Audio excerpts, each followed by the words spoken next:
to One with me, Irwin Edgehill. As always, keep liking and subscribing, and you can do these two things by clicking on the link below.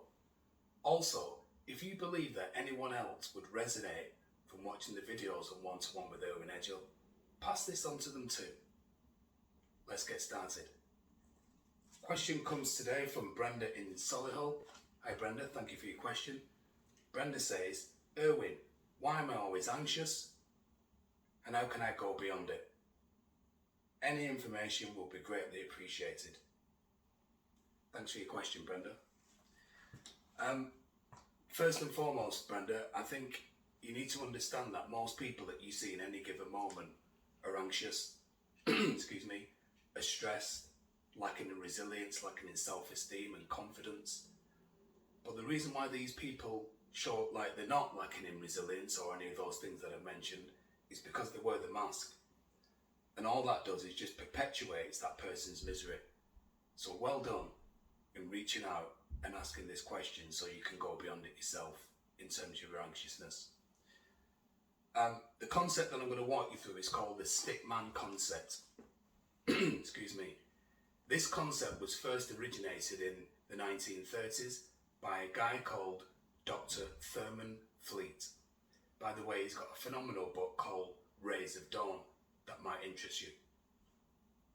Dr. Fleet was a chiropractor, and he believed that the medical profession of that day, unfortunately is still the case today, were putting too much emphasis in our physical bodies.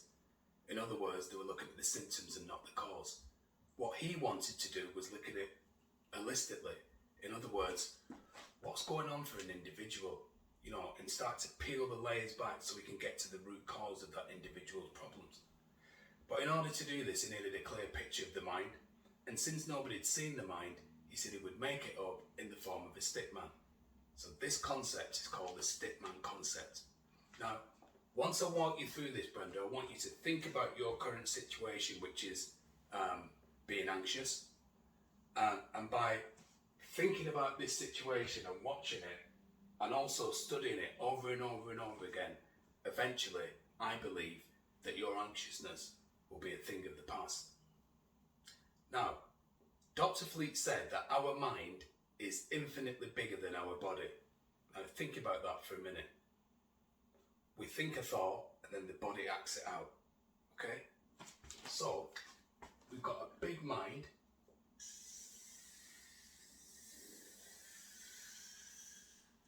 and a small body.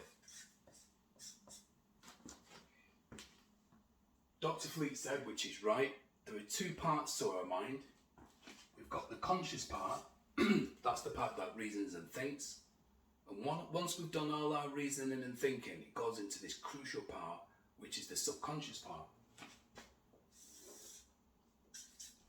Now, he said, which is true, most of us receive all our information through our sensory factors. So, we can see, we can hear, we can smell, we can taste, and we can touch. Now, these sensory factors, Brenda, which most of us have got, act like an aerial on top of a building or a sky dish. As a matter of fact, most people think that when they switch the television on, it just miraculously comes on. They don't realise that it comes from a receiving set, just like we get our information. Now, with regards to your anxiousness, and whether it's a learned behaviour or whether you was born like that, what we've got to understand is, when we're small, and the people that raise us, who look after us, who've got that phenomenal responsibility in looking after us, everything that we see here, with regards to those individuals, we're going to pick up. So in your case, and this is a conversation that we've had prior to this video being launched, that all you heard and all you saw was the people that were looking after you being anxious all the time. And it's no coincidence, Brenda, that you're anxious now. So, your sensory factor to see, your sensory factor to hear, all you heard and all you saw were people around you being anxious. And because when we're raised and when we're young, our brain's like a sponge, we took that information in, or you took that information in, and you eventually became emotionally involved in it. In other words, you just thought that was just a normal situation, being around anxious people, not realising that you were becoming anxious. And eventually that information and that situation that you saw over and over and over again went into this crucial part, the part which is the subconscious. And unfortunately for you, Brendan, a lot of other people, you became a walking, talking replica of that information. In other words, you became anxious. So what we've got to do initially is we've got to go through the shock of realising that if your information that you saw, Brenda, growing up was the opposite of this, in other words, you were around people who were quite calm, quite resilient, that kind of thing, that's what you become. So we have to go through the shock of realising that, wow, you know, the thought of being raised in an environment around anxious people, the thought of being raised in an environment around angry people, around people who've got lack of self-esteem, and that's what we become. At first, we need to go through the shock of it. But then, that shock, if we can stay with this concept, Brenda, excuse me, shocks us into salvation. And the salvation comes by the phenomenal fact that, wow, if this is you, who you are now, that means that it can be changed. And it can be changed. So, how can we change it? In your question, how can you go beyond it? First and foremost, we've got to realise that who we are is a learned behaviour. And once we realise that, when I say realise it, really understand it, because it's only through understanding something that we can go beyond it, then we can put ourselves in a situation and think, right, okay, I'm going to study this concept, which Irwin's sharing at this moment in time.